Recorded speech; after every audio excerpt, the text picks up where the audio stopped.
Hi, everyone, and welcome back to the Career Kickoff Collection.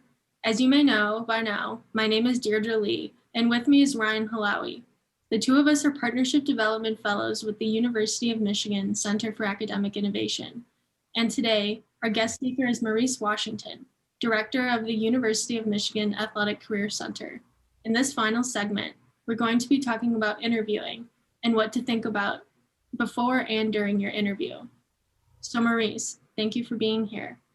What do you tell students to do in order to prepare for an interview? That's a great question, Deidre, and thank you again for allowing me to be here. One of the most important things to prepare for an interview is researching the company, understanding the company that you're working for. It's totally different than looking at the job description. So, researching the company. The second thing I would say is really understand your values. So, understanding who you are and how much and what value you bring to the actual company. I would ask them to review the job description in detail. It doesn't make it sounds like it seems like it would be simple, but also review your resume because oftentimes some questions will come from your resume and you want to really know your resume in and out. The industry, it's important to understand the industry you get in so you can use the industry language when you're preparing for your resume or your interview. All right. The next steps I would tell them is when you have the interview is to dress for success. I always think that if you feel the part, if you look the part, you feel the part, right? So you want to dress for the job that you want. The next thing you want to do is you want to arrive 10 to 15 minutes early, right? To be prepared for it. Be mindful of your nonverbals. A great greeting is important. Today, we're not shaking hands, but a strong greeting goes a long way. Strong eye contact will be the different types of things that I would tell the students. I would also remind them that there are different types of interviewing.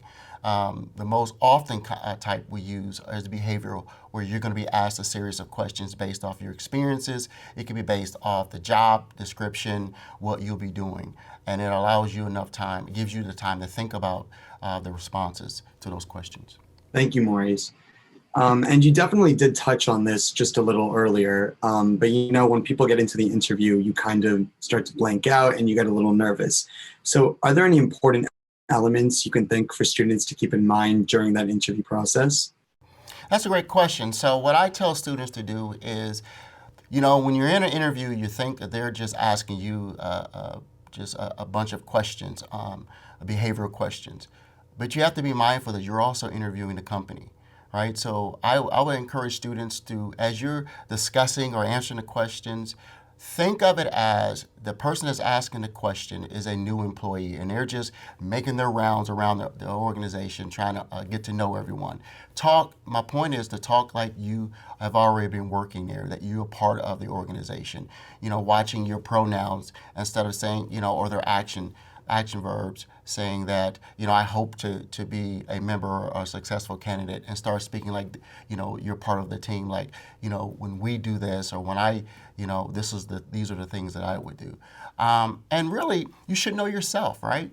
Relax, enjoy the process, right? Because it's just a question, understanding that the individual that's asking the questions, this is just their job, right?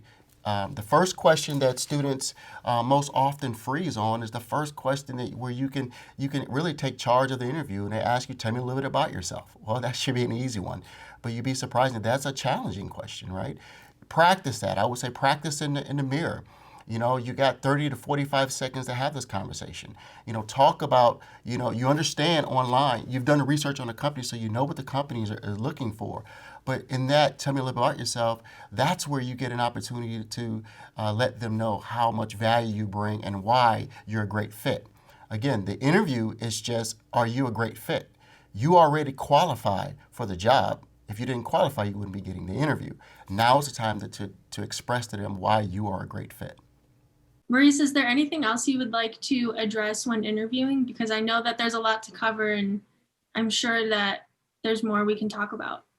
Yeah, thank you, Deidre, for asking that question. As I'm thinking about why you're in the interview, the things that you be mindful of, think about your values and how your values align to the company.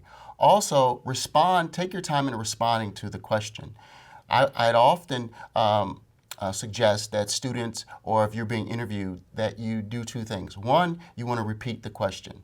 And why? Because it allows you enough time to think about your response. The second part of that, it tells them that you understand the question that you're being asked. What you don't want to do is start answering a question and then you realize that that's not the question that they asked you. Another method that I would encourage you to use is a STAR method. The STAR method is really unique in responding to when asked questions like, tell me a time when. So let's talk about the STAR method. The S stands for situation, the T stands for task, the A stands for action, and the R stands for result. By staying focused and using that method, it allows you to answer the question and not go on a tangent and start answering and just continue the talk, right? It keeps you on task. Thank you for that. I know there's so many times that I'm sitting in the middle of an interview that I absolutely do forget the question that they're asking. I just go on a tangent. So it's nice to keep in mind. Another key component is if you're asked a question and you do not know the answer, don't think that that's a mark against you.